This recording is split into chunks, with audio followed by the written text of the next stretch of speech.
This gun was voted on by you guys over on my Patreon. If you want to choose what gun I review next, head over to my Patreon and contribute $1 or more, and you'll be able to participate in weekly polls where you choose what gun I review next week.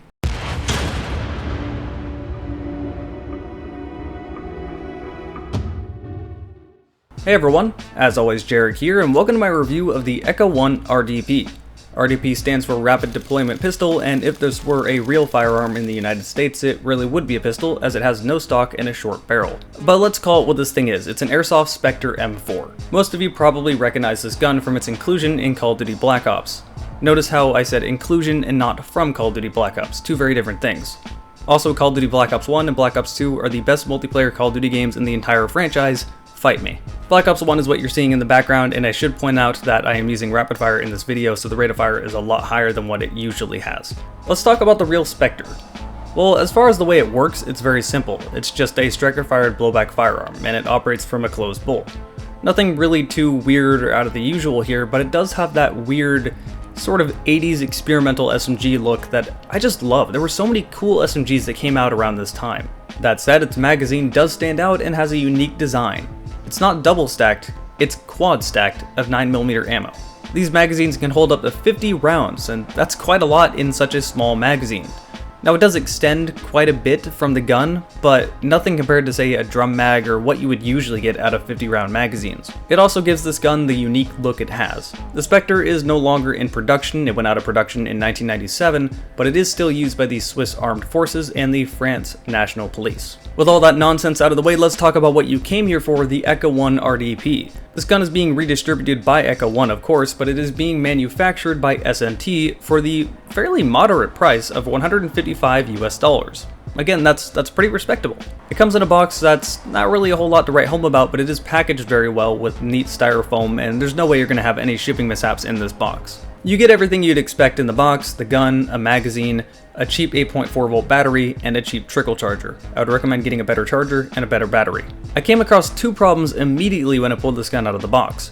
The first one I actually found before I even bought the gun, and that's that you can only get 40 round magazines for it. Just 40 rounds. You can't find any high caps, you can't find any mid caps. This is your only option. So unless you modify these magazines yourself to make them high cap, you're going to have to buy a lot of these magazines, and they'll be kind of awkward to fit in pouches, but you can make something work. Either way, that's definitely a downside of this gun. You need more magazine options. The second problem I had was that the orange flash hider was huge. It took a while to remove off of the gun. It was kind of a pain. I basically had to break it apart and pull it out. But that caused some more problems. You see, the orange flash hider actually held the inner barrel in place. Now it doesn't fall out, but it will flop around if you remove this orange flash hider, so you're going to have to fix this. The outer barrel will also slide out of the gun if you don't have any way to keep it in place. What I did is I took a piece of magnetic tape and jammed it in between the inner barrel, the outer barrel, and the frame of the gun. And surprisingly, this worked pretty well. It's not really moved, and it's very sturdy when shooting, keeping the gun accurate. Though I imagine if you're going out to games, you're going to have to find a much more proper solution than this. Aside from obvious things like the sling mount, the selector switch, the trigger, and magazine release, the entire gun is polymer, including the magazine. This is a bit odd because the real one had a steel upper receiver and a steel magazine with a plastic grip and foregrip, but I'm not really complaining too much as this lowers the cost of the gun. The controls on this gun are okay, but they're also not ambidextrous like they're supposed to be. The safety is only on the right hand side, and it is rather stiff, but it's already loosened up a little bit, so over time this won't be an issue. The selector switch is the perfect stiffness where it won't bump itself into semi or full on its own, but it also isn't too hard to push. But as I said, it's not very ambidextrous. The selector switch is only on the left hand side, and the safety is only on the right hand side. The safety on the left hand side and the selector switch on the right hand side are just molded parts of the gun and are not functional. This gun does feel very natural to reload, however. The magazine is a freefall magazine, but the mag release is on the inside of the trigger guard, so you can't accidentally push it and just lose your magazine. On top of this, it's just really easy to push the mag release, grab the magazine, pull it out, and then put a new one in, as long as you remember it's supposed to be facing forward. Really, it's difficult to explain, but it just feels very natural and you should be able to do it very quickly. One thing I did not like, however, was something that many of you already pointed out.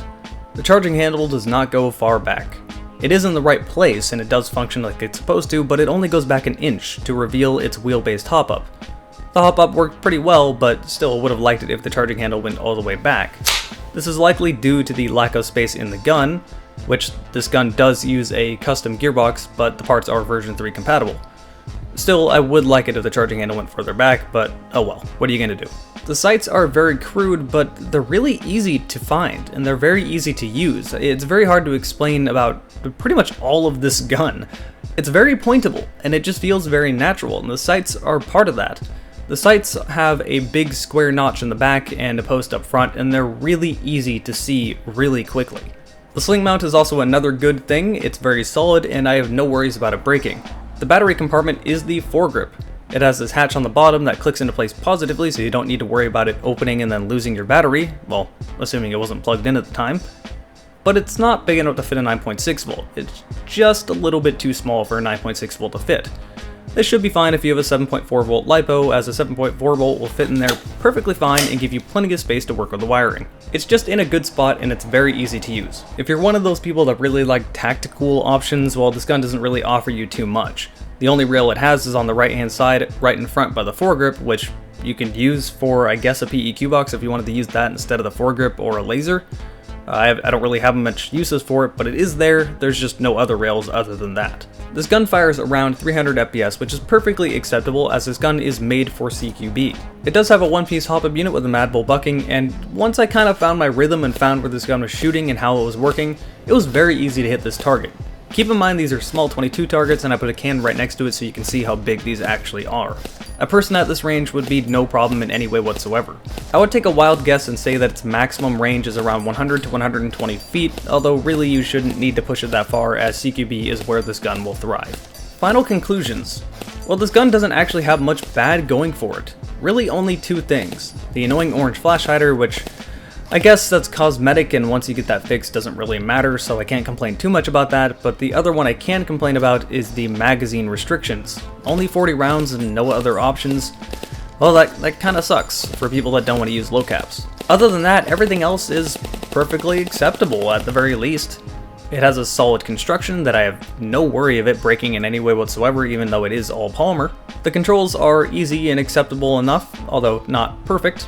It's an incredibly pointable gun. This is one of those things that's hard to describe until you pick one of these things up. It just feels very natural. Performance is nice, and ultimately I just don't have much negative to say about this gun. It simply works, it's effective, and it's very affordable. It's one of those guns that we've been long waiting to get, a Spectre SMG, and we just hadn't got one until Echo 1 put one out on the market, and this is the only one out of the market. So if you wanted the Spectre, absolutely go for it. Drop the only $155 you have to put on it. That's cheap and great. That about sums up my review of the Echo 1 RDP Spectre M4. I hope you have enjoyed it, and I will see you next time.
Hey, thanks for checking out this video.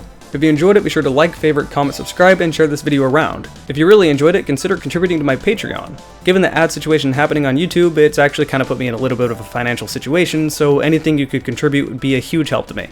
Thanks for watching, and I will see you next time.